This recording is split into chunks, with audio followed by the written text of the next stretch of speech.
ಹರಿ ಓಂ. ನನ್ನ ಹೆಸರು ಅಚ್ಯುತ. ಒಂದು ಶ್ಲೋಕವನ್ನು ಕಲಿಯೋಣ ಬನ್ನಿ. ಶಾಂತಾಕಾರಂ ಭುಜಗಶಯನಂ ಪದ್ಮನಾಭಂ ಸುರೇಶಂ ವಿಶ್ವಾಧಾರಂ ಗಗನಸದೃಶಂ ಮೇಘವರ್ಣಂ ಶುಭಾಂಗಂ. ಶಾಂತಾಕಾರಂ ಶಾಂತಿಯ ಆಕಾರ, ಭುಜಗಶಯನಂ ನಾಗಶೇಷ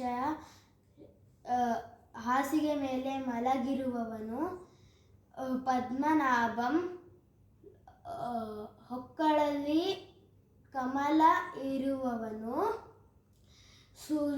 ಸುರೇಶಂ ದೇವತೆಗಳಿಗೆ ದೇವರು, ವಿಶ್ವಾಧಾರಂ ವಿಶ್ವವನ್ನೇ ಧರಿಸಿರುವವನು,